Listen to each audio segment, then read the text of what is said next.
A'udhu billahi minash shaitanir rajim. Bismillahir rahmanir rahim.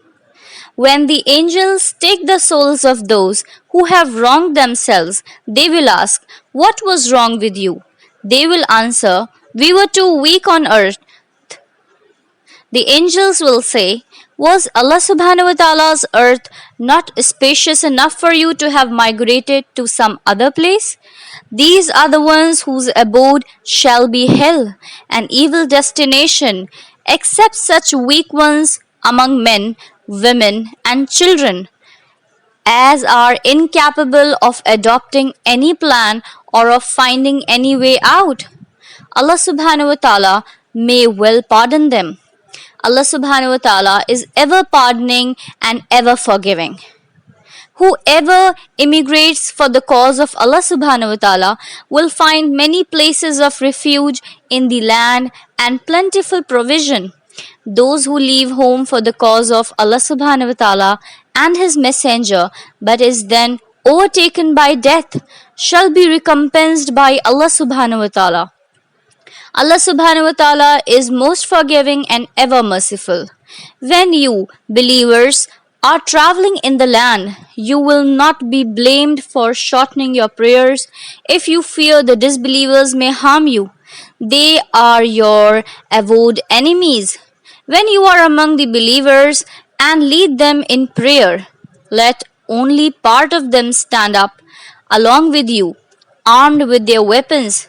After they have prostrated themselves, let them withdraw to the rear to stand guard, and then let another party who have not yet prayed come forward and pray with you.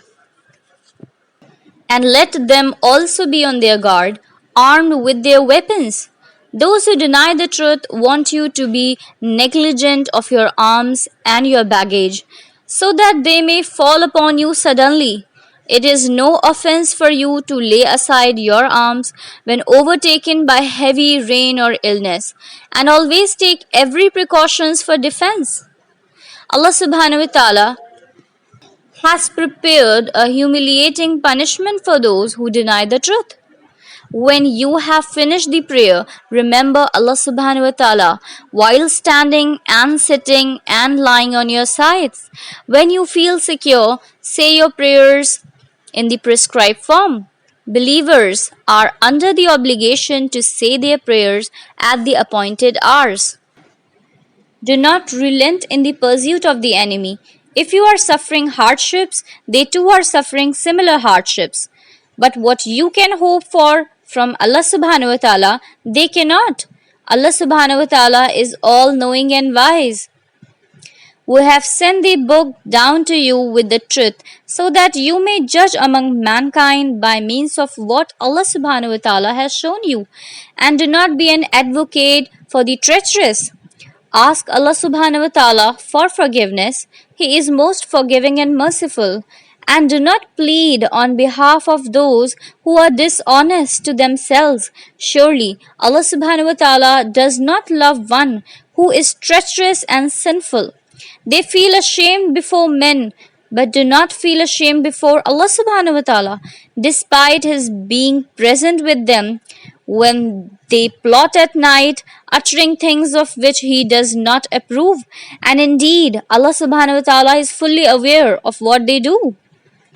You might argue on their behalf in the life of this world, but who will argue on their behalf with Allah subhanahu wa ta'ala on the day of resurrection, and who will be their defender?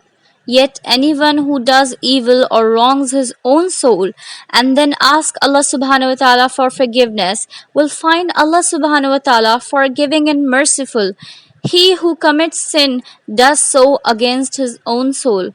Allah subhanahu wa ta'ala is all knowing and wise, and anyone who commits an offense or a sin, then charges an innocent person with it, shall certainly bear the guilt of a calumny and a manifest sin.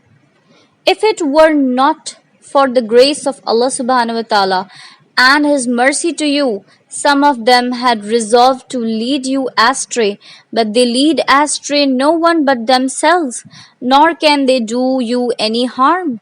Allah subhanahu wa ta'ala has sent down to you the book and wisdom and has taught you what you did not know. Allah subhanahu wa ta'ala's favor to you has been great indeed.